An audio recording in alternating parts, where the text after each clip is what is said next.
Pulso económico de lunes y de un gran día de bolsa. Como siempre, empezaremos echándole un vistazo a ver cómo ha ido la suerte del IBEX 35. Subidas 1,31%, el índice general se encarama por encima de los 18.000, 18.115,2. Con algunos valores que han destacado. Arcelor sube 3,92, IAG sube 3,63. Unicaja sube 3,05. Y en el lado del rojo, pues tampoco es que sea la cosa pues muy fuerte. Solaria la que más espacio deja en el día de hoy, 2,47 de bajada, Endesa 1,38 y Repsol 1,18 abajo. Y a continuación les voy a adelantar a modo de titulares lo que yo creo que va a dar más juego en nuestra tertulia de análisis económico, la que mantenemos aquí con los mejores expertos para que a ustedes no se les escape un detalle. Bien, en nuestra tertulia hoy tenemos que hablar del derrumbe que se produjo el jueves, el viernes y hoy también, de las materias primas, del precio de las materias primas que estaban absolutamente desnortadas, el oro, la plata, el platino. Eso ha provocado una especie de sensación de pánico que ha influido en también una caída no tan fuerte pero importante del precio del petróleo y del gas. Dicen los expertos que es un efecto dominó. En fin, y hablaremos de la banca española porque parece que se dibujan en los escenarios bursátiles dos planos. Una parte del sector bancario que está en máximos, pero también hay rezagados, Santander y Sabadell. Dicho esto, les presento a nuestros invitados en el día de hoy. Don Juan Iranzo, catedrático de Economía Aplicada y director de Armanext. Muy bien. Buenas tardes, encantado y la verdad es que muy contento y muy satisfecho por dos razones.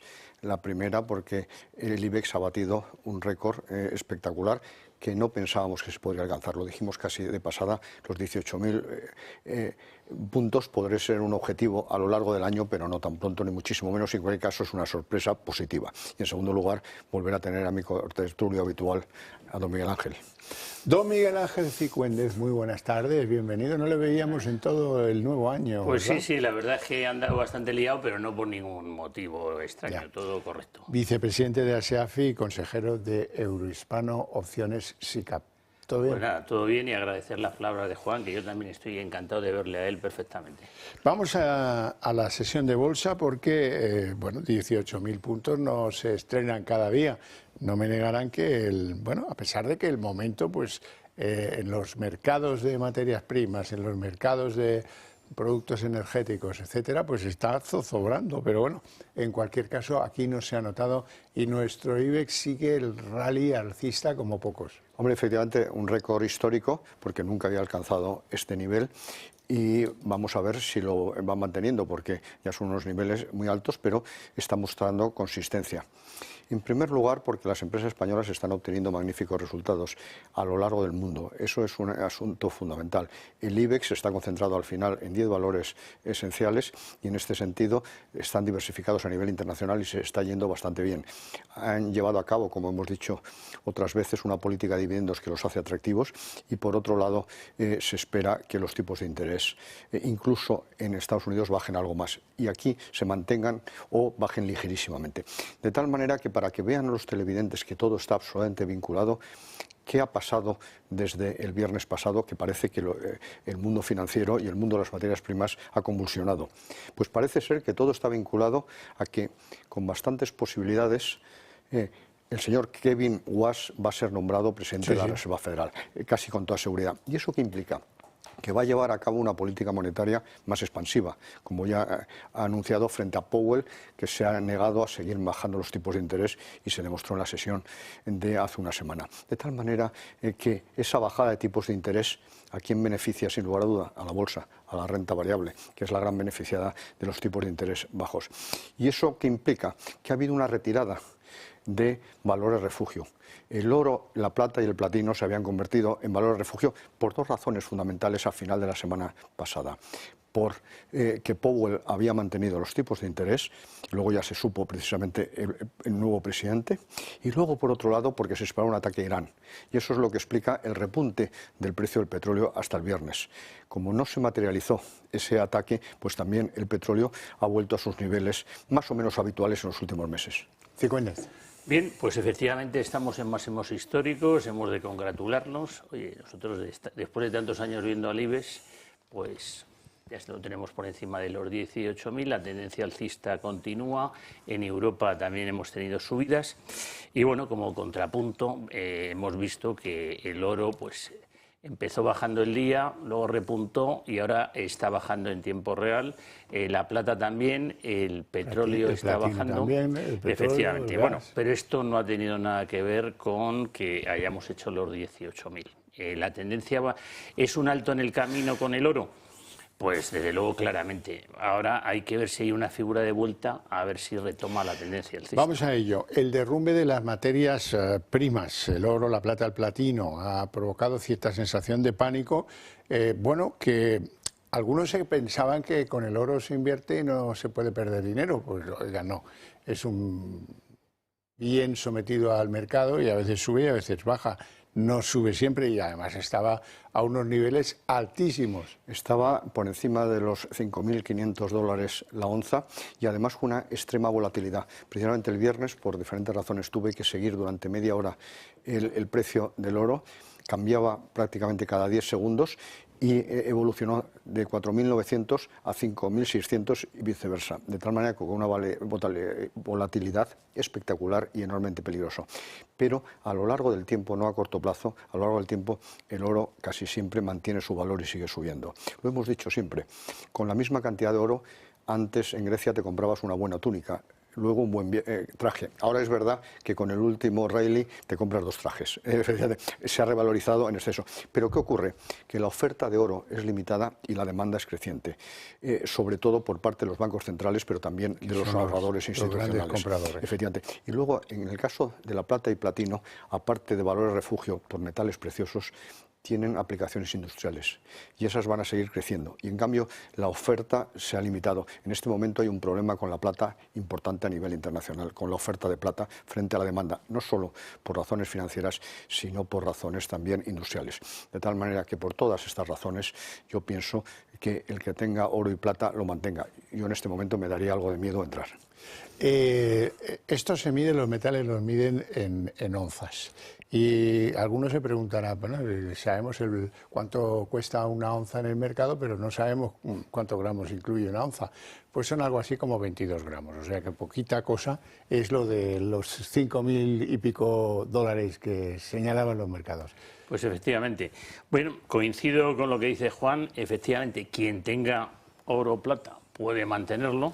De momento estamos buscando la figura de vuelta para ver si acumulamos más posiciones. Y la figura de vuelta, lógicamente, no se ha dado todavía. Con lo cual, estamos en una teórica tendencia alcista que se ha roto y hay que esperar a ver cuando el mercado caiga la volatilidad, ver si hay una figura de vuelta otra vez que siga retomando la tendencia anterior. Sí, señor, pues ya lo veremos. Nos vamos a España. En España el problema es que no cambian. El colapso eléctrico. Ya saben que pues, tenemos un problema de colocación energética, tenemos un problema de guerra abierta entre el sector y el gobierno, podríamos llamarla una guerra político-empresarial, en la que se están jugando unos y otros algo parecido a 100.000 millones de euros. Sí, porque desgraciadamente podemos afirmar que España ha descarrilado y España se ha apagado. Y se debe fundamentalmente a la falta de infraestructuras, a la falta de inversión en infraestructuras nuevas y a la falta de mantenimiento. Y al igual que está ocurriendo en el sector del transporte ferroviario, y yo me atrevería a decir también por carretera, que las infraestructuras se han deteriorado enormemente y no cubren la demanda potencial que en este momento se produce, exactamente igual ocurre en el sector eléctrico. No se ha invertido en redes. En este momento los nudos, y eso es parte del conflicto con Iberdrola y con Endesa, están ocupados al 90%. Hay falta de interconexiones. Se estima que la falta de interconexiones y de capacidad de la red de traslado, que lo ha declarado incluso, lo ha reconocido Red Eléctrica, puede provocar la pérdida de inversiones entre 80.000 millones y 100.000 millones, sobre todo en centros de cálculo, inteligencia artificial, etcétera. Sería gravísimo, también en el sector industrial. La falta de infraestructuras nos puede llevar a un colapso, en este caso, en el sector industrial. Hay que recordar que la semana pasada hubo que desconectar una parte de la industria porque al caerse la energía eólica, al no haber energía eólica porque el viento era excesivo, esa fue la razón fundamental, hubo que parar. Hubo una falta de desabastecimiento. Y esto tiene muchísimo que ver con unas decisiones que hay que tomar inmediatamente. ¿Cómo en ese entorno alguien piensa desprenderse de las centrales nucleares actualmente en operación? Sería gravísimo cerrar Almaraz, sería gravísimo cerrar también Cofrentes, como ya aparecía en la prensa. Una temeridad. Pues yo, si le parece, puedo hablar de los 4 valores que están en este sector. Iberdrola está claramente alcista, súper alcista, quien la tenga que la mantenga. Más por fuera que por dentro, pero digamos, si fuera mercado exterior. Efectivamente, con lo cual quien la tenga que la mantenga, ya entrar a estas alturas yo me esperaría. Endesa no está tan alcista, pero también está alcista. Luego Naturgy ha tenido un recorrido al alza últimamente bastante interesante y yo creo que ahí sí se pueden acumular posiciones y Red Eléctrica está en zona de soporte y peligrosamente, porque si rompiera la zona donde está, pues podría tener caídas relevantes. Pero quizás no lo haga en este momento donde el IBEX está en 18.000. Hablemos de la banca, del sector bancario en la bolsa española, donde parece que hay dos movimientos a diferentes velocidades. El conjunto del sector con buenos resultados, todos con buenos resultados, eso no es distinto, pero hay algunos bancos que se están quedando rezagados en sus cotizaciones o que no gozan del favor de los inversores, plantéenselo como quieran. Bueno, yo creo que mencionaba usted al Santander, la verdad es que hoy ha subido un 2,49, que no está mal, ¿eh? O sea, que quiere decir que tampoco, hombre, está peor relativamente, porque tampoco está mal el Banco Sabadell, porque lógicamente no va a llegar a sus máximos históricos como todos sus compañeros que están en zona de máximos históricos. Pero vamos, yo creo que sigue Tampoco teniendo... Santander. Bueno, depende cómo se vea, pero sí, máximos históricos efectivamente, descontando los dividendos no llega a sus máximos históricos. Depende cómo se vea. Sí, efectivamente, llevan algo más de retraso, pero yo seguiría apostando a lo largo del año también por el sector bancario. Fue el protagonista de los récords del año pasado del IBEX y este año pues también va a ayudar, como lo ha hecho hoy, precisamente a un nuevo éxito del IBEX, un nuevo récord. Y en este sentido, los tipos de interés moderados, pero que no van a bajar significativamente.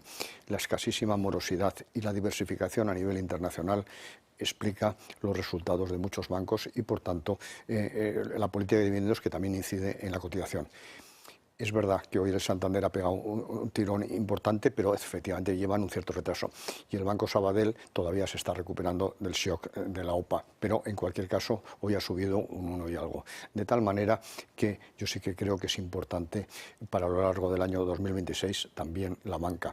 Pero yo espero que esas energéticas a las que se refería don Miguel Ángel antes también tiren y vamos a ver la telefonía, que es la que no termina de levantar cabeza.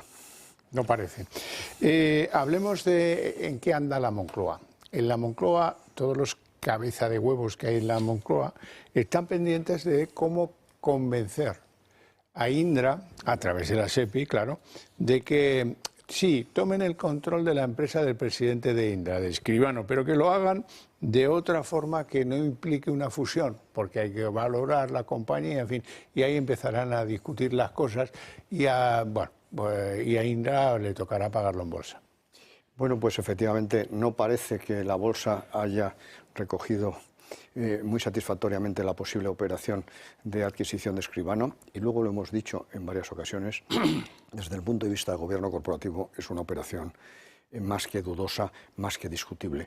Que el presidente de una gran empresa se compre su empresa familiar, de tal manera que es una situación complicada y parece que la SEPI, que lo que quiere, como el gobierno en definitiva, es mandar en las empresas, controlar las empresas, pues considera que probablemente sea más barato y más estético simplemente una participación que podría explicar incluso un cruce de acciones, porque hay que tener en cuenta que Escribano es accionista de Indra, entonces ahí se puede justificar, aunque no debería ser un intercambio de acciones. Yo creo que es más una labor de maquillaje que una operación económica en el fondo.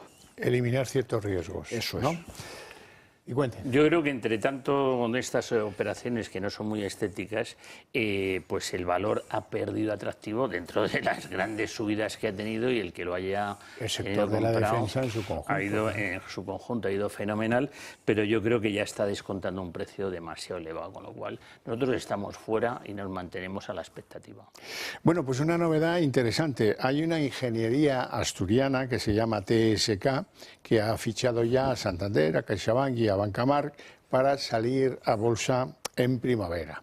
Primavera estará más o menos cerca, o sea que tendremos a alguien en bolsa nuevo. Pues yo creo que sería una buena noticia que se uniría precisamente a las últimas salidas, incluso de empresas medianas, a las bolsas, tanto en Madrid como en París, en Euronext. De tal manera que tiene toda la lógica del mundo. Estamos hablando de una empresa familiar y, por tanto, yo recomiendo, cuando haya procesos de sucesión, etcétera, salir a bolsa precisamente para facilitar y no generar traumas dentro de la empresa, facilitar el tránsito o la salida incluso de algunos de los accionistas.